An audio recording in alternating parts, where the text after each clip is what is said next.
Major plot details for Daredevil Born Again have surfaced, and if this turns out to be true, I can see exactly why the fan base is in outrage mode right now. So let's talk about the reshoots and what's going on. Okay, so before we get to the plot, I gotta talk about how we got here. And of course, many of you have heard the story. It's gonna take about a minute, maybe a minute and a half. But Daredevil Born Again was supposed to be a fresh reboot years after the Netflix series. They were going to kill off Foggy and Karen off screen. And then we were just in a new part of Matt Murdock's life, and his life is just going on as he's working in his own law firm. No Nelson, Murdock, and Page. This was all added during reshoots. But when they were doing the initial shoots, they of course went through a major shutdown with the actors and writers strike. Then they hired brand new writers to get back to restoring Daredevil to be in line more with the other series, as it's now 100% canon. And then we found out from all the big trades that Karen, Foggy, and Bullseye are only back for 3 episodes. Many people were questioning, what does this mean, considering it's 18 episodes in the first season? Well, this is where we get to the new plot details, and this is where everybody gets pissed off. So what happens is everything we've seen them shooting so far ends with Bullseye killing either Foggy and or Karen, or possibly even both of them.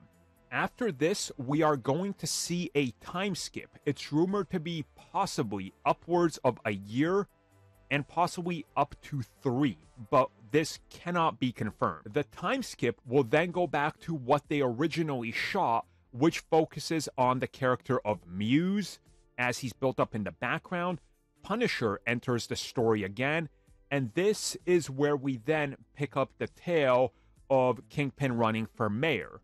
And we will eventually see Bullseye and Karen return for the finale of the series. Again, this is, at this point, might be a year to 3 years after when we last saw them in the series. And this is when Bullseye is supposed to get the upgraded suit. Karen is back. She might be killed off here. Or Foggy is back and he might be killed off here. Again, we've seen them shooting multiple versions of the scene, so who knows what they're going to keep and how they structure it. And of course, there is still the issues of the reshoots that they're going to be doing later, and they still got to wrap up shooting the series, which is going to take a good part of this year. So a lot could change in the meantime, but this does all seem to track with what we've heard and how they're handling this series. And honestly, I could see why a lot of people are pissed off. And I'm not going to sugarcoat my feelings on this. I really don't like this. I don't like it. It just seems like that they're adding elements to pander to fans, and then they're still going to go back and do this whole thing that they wanted to. And then at the end, it's like, okay, here you go. Pat you on the back. You got a little bit more of what you were expecting.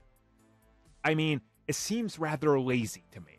Again, I'm going to reserve judgment because insiders and scoopers have been very wrong.